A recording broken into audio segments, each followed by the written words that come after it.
Hi everyone, welcome to Wine, Reel, and Print. My name is Kevin.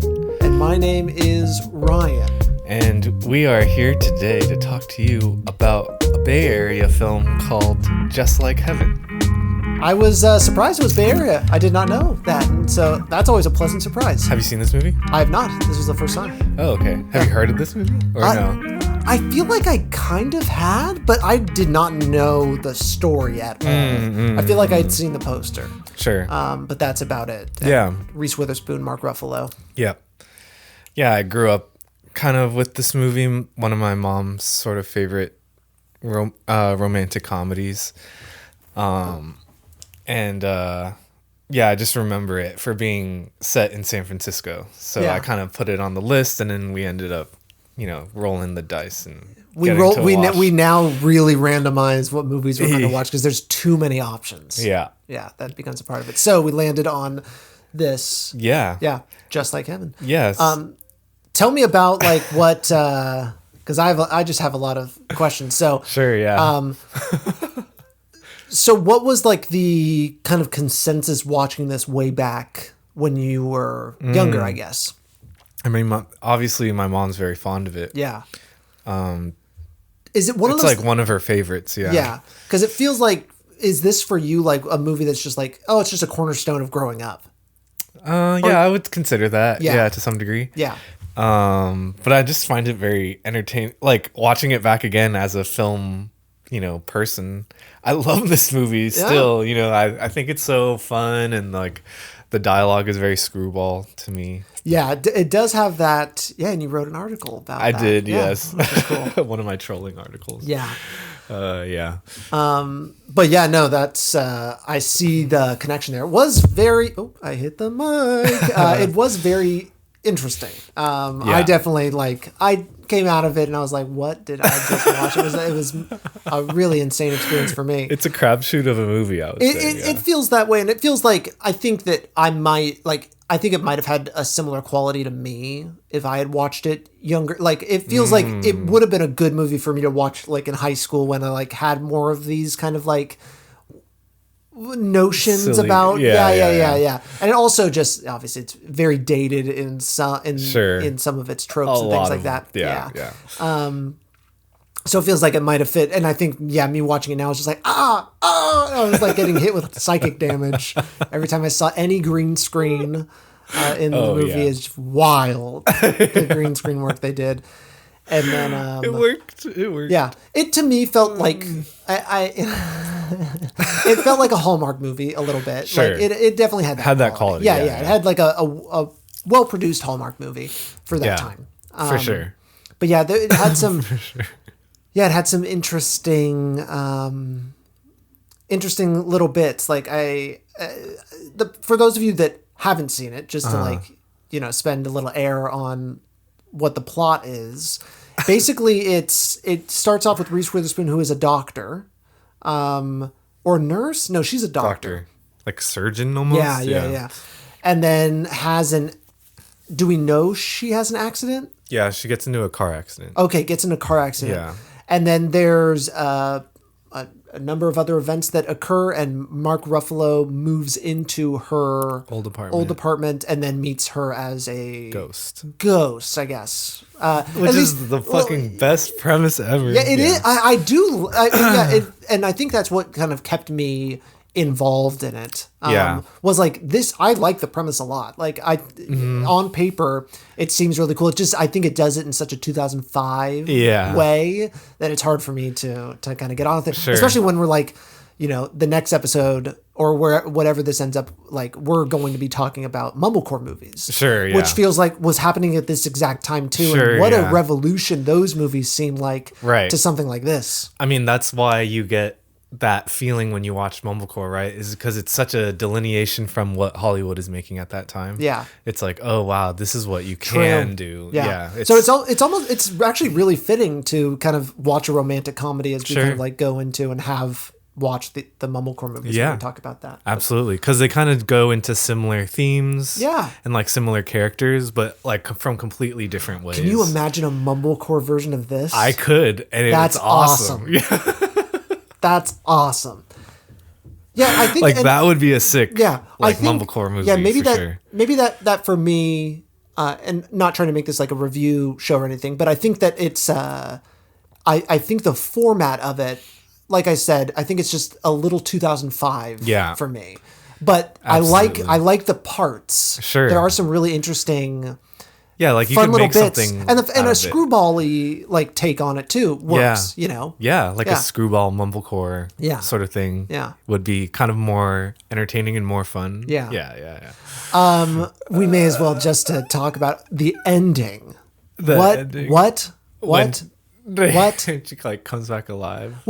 Well, there's that part is weird, and how they just totally like treat Mark Ruffalo as just like a side character. Yeah, and just like a piece of shit. Like everyone turns on him just because she doesn't remember in that moment, and it's just like, don't you guys know you're dealing with someone who just woke up from a coma? Like she's not going to be acting rationally, and that is literally his like last stand, and then he's cut out of her life for the foreseeable future because of that moment. It just felt very funny. Not instead of being like, hey, let's give her 10 minutes to figure this out.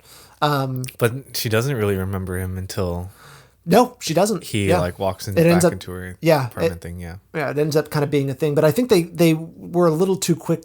It felt like to jump to him being like a predator.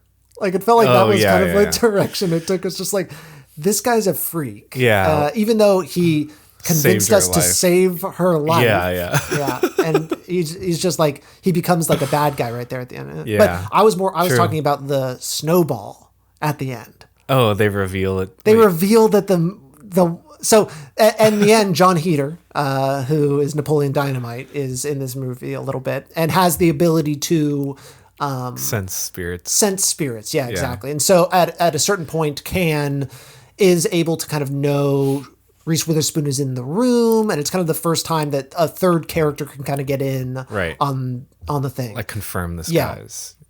Yeah, and all those scenes were so wild with Mark Ruffalo interacting with Reese Witherspoon and like other people. Yeah, and other people. Yeah, it was so funny. Yeah, that's the screwball. Yeah, exactly. Yeah, it's very funny in that way. But John Heder at the end has a snowball, and it's revealed when they kind of like zoom out from this rooftop garden that Mark Ruffalo made for Reese Witherspoon to kind of convince like, hey, we do know each other and I love you and all that. Yeah. It's revealed that it's inside of a snowball. John Heder's snowball. Or that's how he sees the future.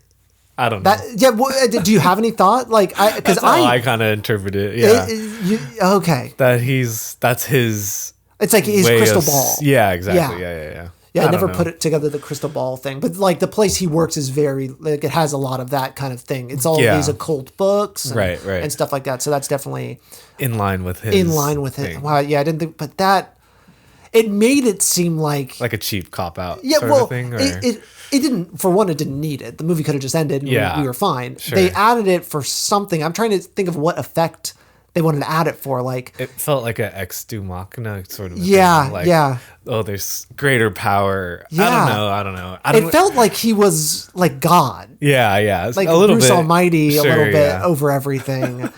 And it was just like, what's the movie trying to say now? Yeah, I think there was no message to the movie, whatsoever.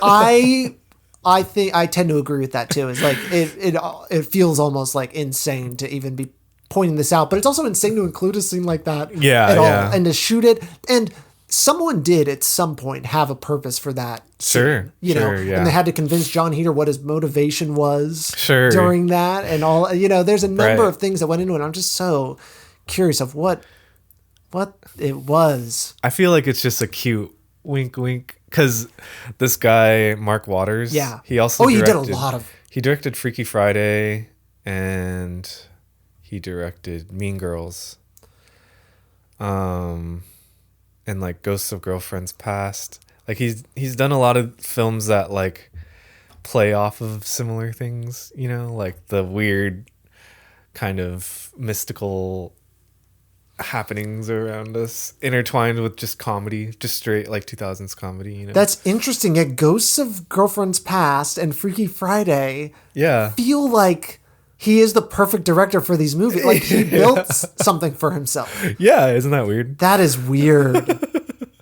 What? Like, it kind of works, like, if you think about it. Yeah. Just what a weird, like, direction to be the for. guy that people call you for these movies. Yeah. Like a supernatural romantic comedy. Yeah. Kind of. If you could make that a genre. Yeah. Yeah, fantasy rom-com, I guess. Huh. Oh, interesting. Yeah. Okay, I'll give him a little more credit. Mean Girls kind of being the only one that kind of feels like that. Like that one feels very outside. grounded. Yeah. But in the same kind of audience, I guess, and tone. And tone. Yeah. Sure. And maybe even wait, so did Just Like Heaven come out before or after? Oh, wow, it came out after Freaky Friday? Yeah. Interesting. And then Mean Girls was before this too. Yeah. Oh, what the? Ghost of Girlfriend's Past was after. Okay, that's what I thought. Yeah. Oh, so Freaky Friday was kind of the start of it. Yeah. Okay. Yeah, and obviously, and that was a remake. Yep. Yeah, we're getting the Freakier Friday soon. I don't think he's involved in that. Yeah, I don't know. I haven't really looked. But wow, okay. So we've stumbled on a genre. Yeah. That Mark Waters is king of. Yeah, it seems like. Yeah. We should watch his other stuff. Yeah, that would be very interesting. Oh my gosh. How many podcasts are there talking about Mark Waters' filmography? Not many. And his place in film genre. Yeah, supernatural rom. Oh, he worked as a stage actor and director in Philly and SF before his work with AFI. Yeah, so I ended up watching some behind the scenes stuff because obviously have the DVD. Yeah. And he was talking about, because this film is adapted from a French novel called If Only It Were True by Marc Levy. And that film, I think, that book is based in San Francisco as well. So, wow. This guy adapted it. It says here Steven Spielberg attained the rights. So I think he was involved in some way. DreamWorks, yeah. Oh, okay. And then, so this Mark Waters, the director, he obviously lived in San Francisco or lives in San Francisco, and in the behind the scenes bits he would talk about how all the locations in the film were like spots that like he would go to or like spots that he really wanted to shoot at, and so he himself would go scout all these places and like choose the San Francisco locations and stuff. That I love. Yeah, I love because I love watching Bay Area movies. Yeah, like, there's a great thing about just seeing the road that you drive on to and from work or whatever, and being like, oh my God, there's the Bay Bridge. Right. There's the Golden Gate Bridge. Yeah, I get down with it. Yeah. Before this podcast wasn't really. I mean, I certainly wasn't like hunting out like, oh, Bay Area, and because I'm not from here. Right. It never really. Occurs. So how much? I guess that sounds like it was at least some part of why your mom liked it. It must have been. Yeah. I guess I've never asked her why. But I don't blame you. That'd be kind of. I would feel like there's some more questions. Like, Kevin, are you okay? It's just a movie, Kevin. No, I mean I guess like the San Francisco part is a novelty aspect of it. Yeah. To her, maybe. It has probably a little bit of, it makes it have a little more staying power, I imagine. Yeah. Because you have a little something relatable. For sure. But I don't know, like there's definitely a type of movie that like existed in our household that was like always on replay. So there was this. There was 13 Going on 30. There was Sweet Home Alabama. The Notebook was in rotation a lot. Like My Best Friend's Wedding. Like all these kind of mid 2000s era rom-coms were like kind of the shtick. And they all kind of have this level of like quality to it, I would say. Like almost Hallmarky, but like slightly elevated in some ways. Yeah. Like the jokes are kind of interesting. And obviously all of them are dated and it's crazy how much time has passed. And it really wasn't that long ago, but times are so different now. Like Sweet Home Alabama is so funny to me because it's like such a reflection of today. Like if you really think about the politics of that film, it's just, I get a kick out of it. Like, oh wow, this was always in existence. Like to say that all the polarized politics is like a new thing, like watch that movie, and it kind of disproves it all in that way. Like, yeah, That's cool. like that has always existed in this country. How much do you think this kind of era of romantic comedies influences like your creative self? Do you think it's just like a bedrock part of you that, because it feels like, you know, obviously you're very fond of The Notebook, so it makes sense. You're fond of mumblecore and Frances Ha, Sure, and like yeah. and movies that are at least, you know, romantic. Yeah. Is a part of the genre title in a lot of these things. Yeah, when people ask like what genre am I interested in, like in terms of writing and making films, Yeah. like romance and drama are like normally the first two things that come to mind. And maybe that is part of why, because that's kind of like most of the movies I have watched. And yeah, I guess like the goofy aspects of it, like with the Frances Ha and the mumblecore and stuff, like, and even like Wes Anderson, I would almost say too, like have this kind of rom-com poppy, like the colors and like the goofiness. Yeah, I don't know. I like that. Yeah. Like I think that's kind of fun, and yeah, I don't know. That's awesome. Yeah. Yeah, I guess it has a reflection on my tastes and preferences and stuff. Yeah. Yeah. It's always interesting to kind of look at those movies that influenced us and was on repeat and why it was and everything. But the fact that it just was, I mean, it just, you know, you can't really untwine yourself from that history with yourself. So it must, in at least some way. Yeah. Yeah, but it'll be interesting when we do an episode on something of mine from a similar past, and I can't think of anything off the top of my head at the moment that fills a similar thing. Maybe a Barbie movie. Well, you're talking about the movies that your dad had. Oh yeah. Independence So, Day like, and Matrix and stuff. Yeah, there were a number of movies in our house that my dad bought on DVD and were just kind of in a cupboard. Yeah. And I remember discovering them kind of one day on my own and just being like, oh my gosh. And like, and then I was always kind of upset. Like I had a lot of VHS tapes and we'd get a lot of Disney movies on VHS. I had Jurassic Park on VHS and a lot of those things. But then kind of started refining my own taste of what I wanted to pick. We would go to the video store and I'd pick up DVDs, and I was into horror films in kind of my middle school years. Sure. But yeah, I mean, what I had access to definitely influenced it, and Independence Day and The Matrix were especially big. I mean, The Matrix was so huge and influential to me. And I think even the more I watch it, the better it gets. Sure, Like there's just, that movie just hits so good. And I'm even a fan of the entire original trilogy. I have things to say about the fourth one, but I do love that trilogy a lot. Yeah. I remember first seeing The Matrix in like a hotel room. Wow. Like for DECA in high school. Yeah. And I was like, wow, I want to watch the rest of these. Yeah. These seem interesting. Yeah.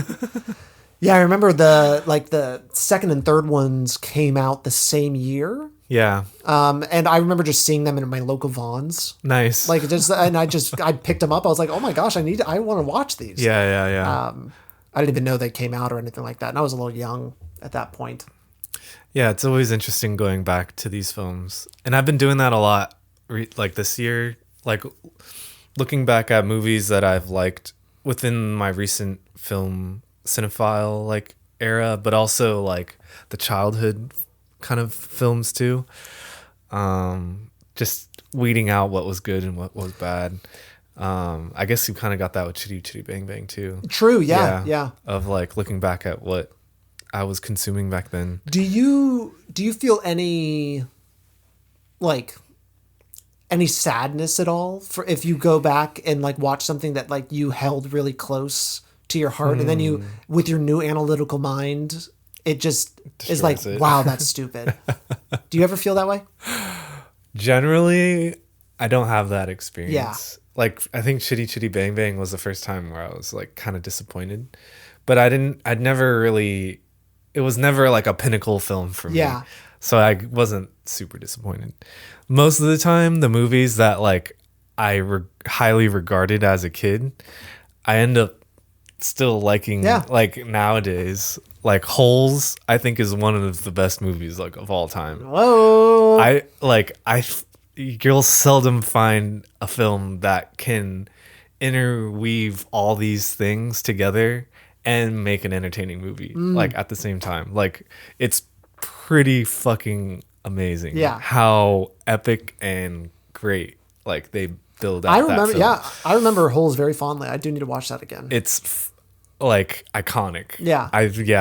It's cinema. there's so much imagery that still, even from back then, sticks with you. Yeah, because I didn't. Yeah, it's actually I never owned it on DVD or anything like that. It was just I remember seeing it in theaters. Yeah. And probably probably came on the Disney Channel at some point, or was on TV at some point. It definitely had that like made for TV quality about it. Yeah. But like it's just elevated made for TV sort of filmmaking, which I'm like, that's kind of cool, and no one would ever think of that to be considered high cinema or whatever. Yeah. To answer the question that I asked you about, is there kind of like a sadness to watching things that don't hit? I like, part of me does feel that way, but I'm also having a hard time. I didn't come in with an example with that question, but there is something that just like, yeah, I do. Man, there was something recently that I've watched that just didn't hit right. Or, I mean, I guess it's kind of one of those. We have been talking a little bit about Moby Dick to each other because it's something I'm really interested in and interested in adapting it in some weird way. Sure. But it, like rereading it, I realized I'm like, wow, this isn't what I remember it. Like I liked it a lot when I remember it in the past, and now it's just like, oh man, it's like I wish I still kind of had that feeling. Yeah. But like it's also you can like still hold on to that. Yeah, I agree with that. Yeah. It's also like to avoid that. Think about what that means. Yeah. That means never looking at at past things in your life or looking inward ever. And like reinterpreting media or anything. That seems like a much worse existence than like occasionally being like, oh man, I don't like Moby Dick as much. Yeah. You know? Yeah. So exactly. I do kind of come to that conclusion. Like it's not going to stop me, but it's just like, that's interesting how it's. I mean, I get a tinge of sadness. I like that. I guess I like that conflict of past and present self. Yeah. Like coming to some sort of compromise or contingency. Because like, I don't know. That's really, that to me is the most interesting part of like nostalgia and stuff. Is like, you only get that feeling of missing it because of how much time has passed and stuff. And that's kind of magical that like something can exist the same forever, but the interpretation of it is always can be different from time to time. Yeah. I don't know. I kind of romanticize that. I there is something really romantic about it, and it makes me think sometimes about how like in a way movie tickets are so cheap for the fact that you get to have that movie in your head forever. Yeah. Like it's a weird thing I've thought of before. Yeah. Is just like I get to keep that now in my mind forever. And, and there's nothing you can do about it yet. Yeah. I mean, who knows what's going to happen in the future? Until the Neuralink police come and they're blowing us up. But Big brother. Yeah, there's just there's something to that. And I nostalgia, I think for me, it holds way too much weight in me. There's a romantic thing with me in regards to nostalgia, and I think it has kind of wasted away a little bit, you know, with like Star Wars and Jurassic Park and these things, and me kind of coming to the conclusion like we don't have to keep doing all this over and over and over again. Like it doesn't really. I don't get anything out of it, but this all kind of made me think about like how much I wish sometimes to be able to watch a movie for the first time again and what a magical experience that is. Sure. And that's always like that's something you can never get back. And you could rewatch it as like, and a lot of times I like to spend, you know, a long time before I rewatch something because I want to get as close to that hit as I can. But that, speaking like a drug addict. Yeah, I know. I mean, cinema, my drugs. Yeah. But Yeah, it's interesting. I feel like there's an unhealthy relationship when it comes to like the at least for me, how I look at some of these things, and I mean in just the way that I feel like it does hinder different things, and maybe it isn't necessarily a negative, but like I don't watch movies as much as rewatch movies as much as a lot of people. Yeah, you especially, right? Because there is just a part of me that I don't know. Like I want to be away from it for like a long time before I rewatch it again. But I didn't used to be like that. That's a relatively new thing for me. Yeah.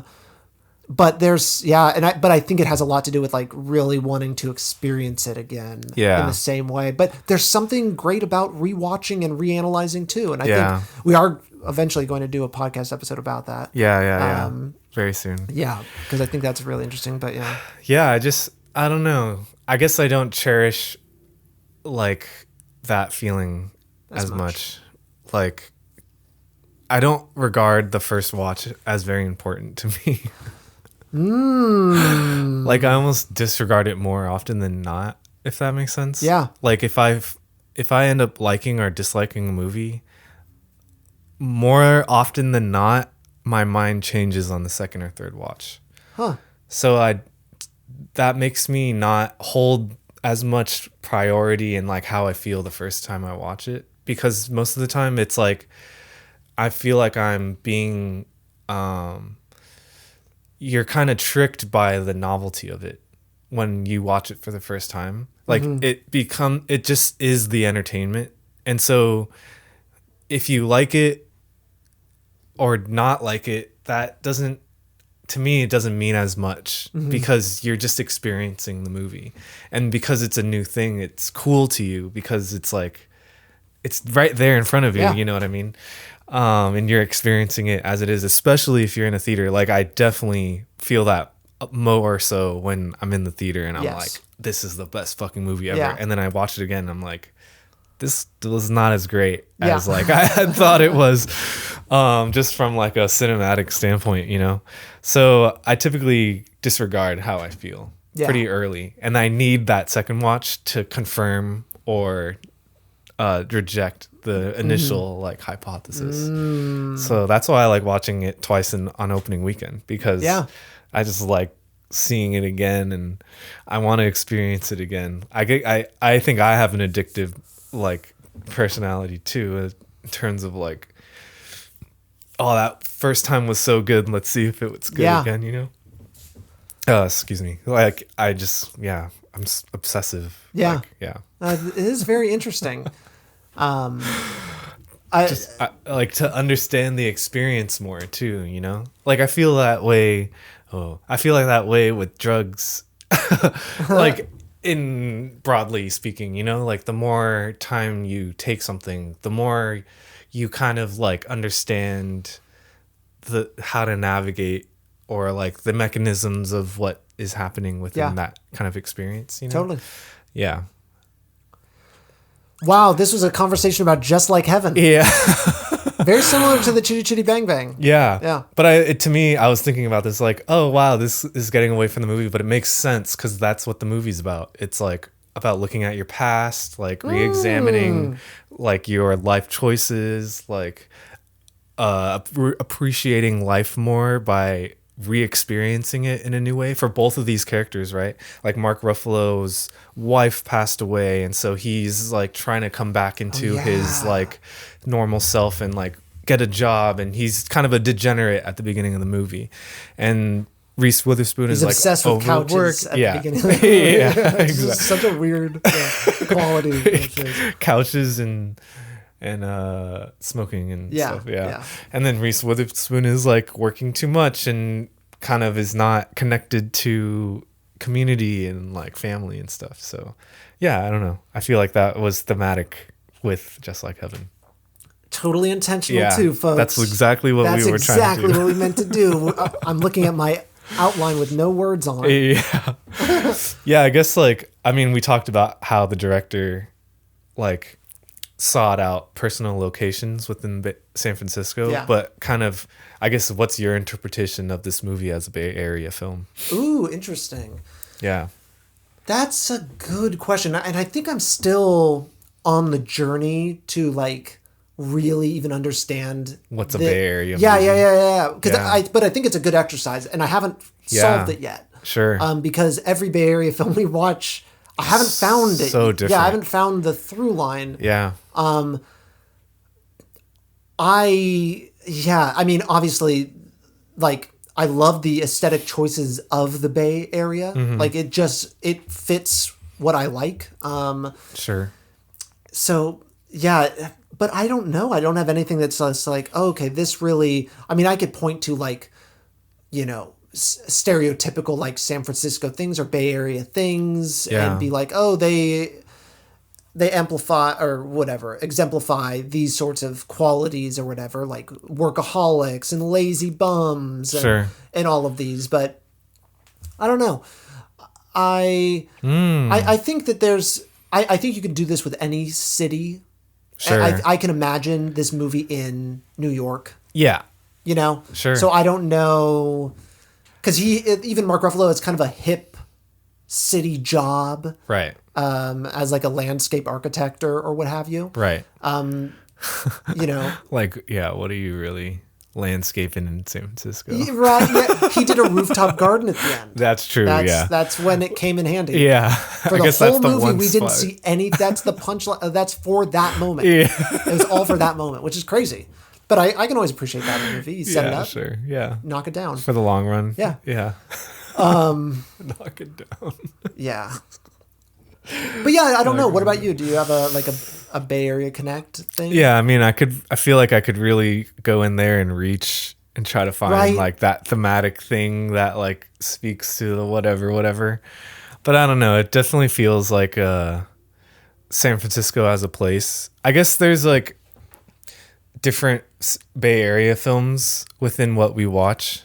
Like there's movies that feel like they're trying to comment on San Francisco, like Definitely. as a character. Yes. And then there's films that are using San Francisco as a location.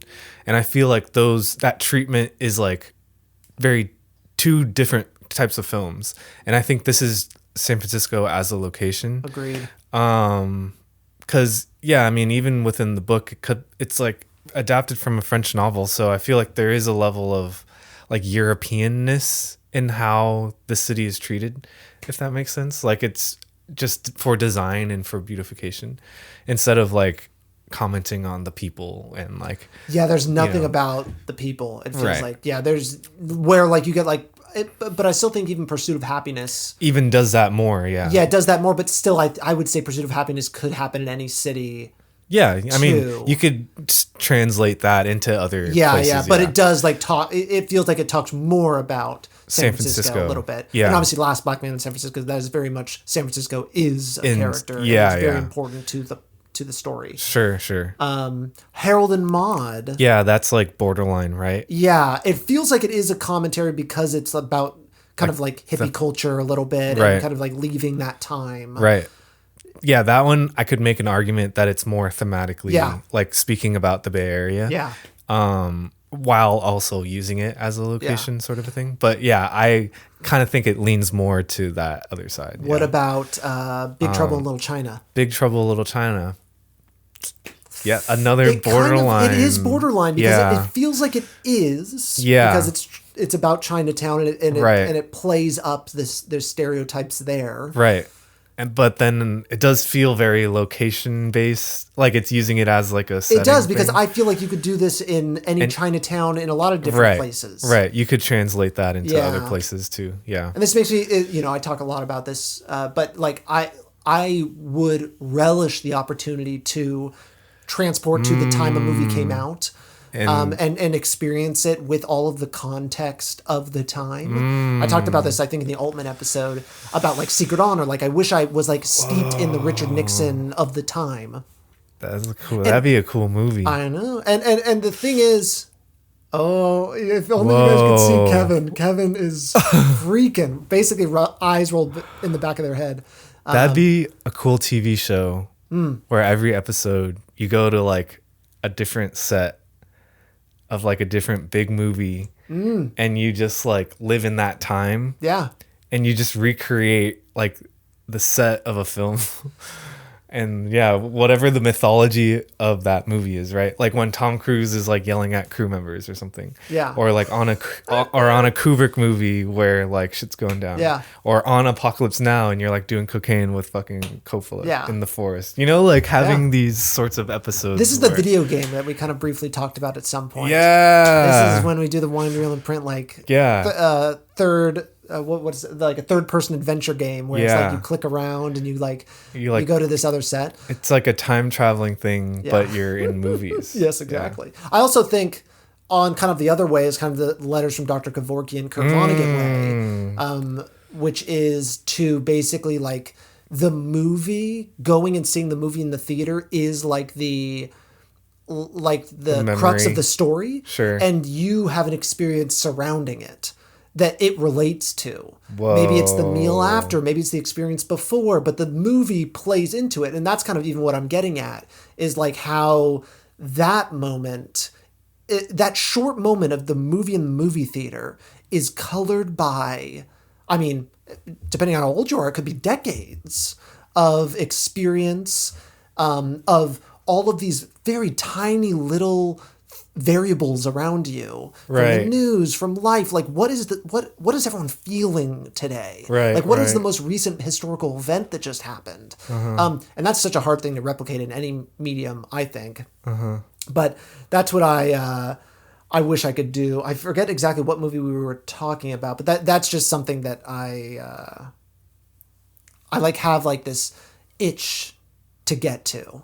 There was a movie we were talking about, and oh my god, anyone that's listening to this would be like, Ryan, you were just there, because it wasn't Just Like Heaven. I'm not necessarily interested to go see Just Like Heaven. Harold and 2005. Maude.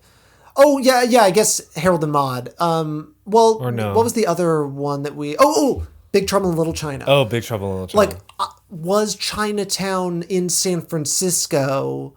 Like, how was San Francisco thought of back then? How was Chinatown thought of back then? Sure. Like, obviously there's Chinatown in San Francisco is such a big thing. Right. But it's also big in New York too. But I think there is like a, San Francisco was like the port of entry, way back in the day and stuff like that, that maybe that there was some depth to that thought that it had to be San Francisco. It couldn't be anywhere else. Sure. But I don't know. That's something I can't really answer. I mean, I'm sure there is something to that, especially being like an LA film.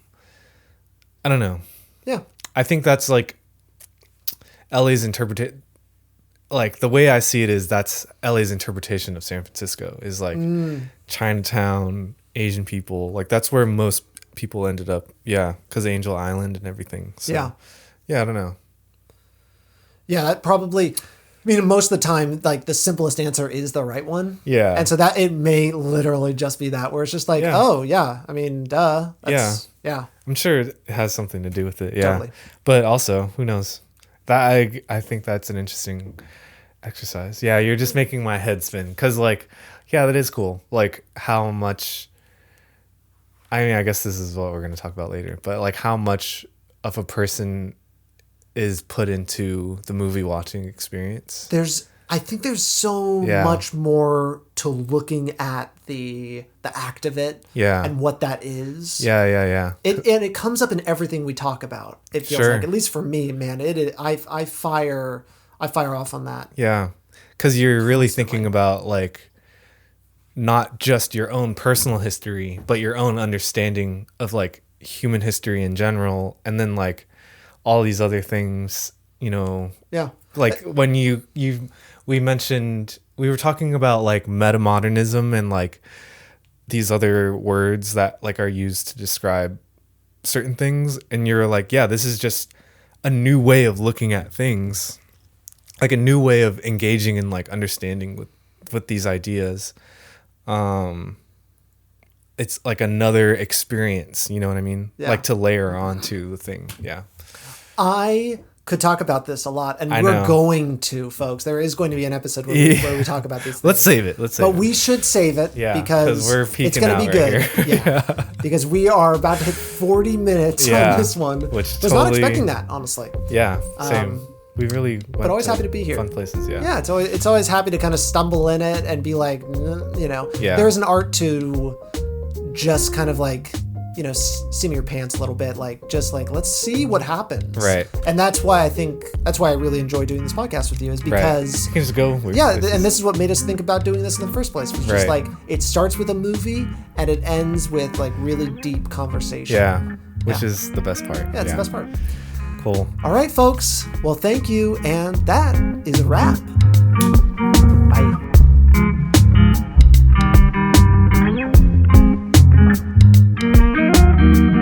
Wind, Reel, and Print is a podcast by Salad Brain Productions. You can find us on Instagram at Wind, Reel, and Print Pod. You can also find us wherever you get your podcasts. And please, if you like the show, leave a rating and review. We'll see you next time.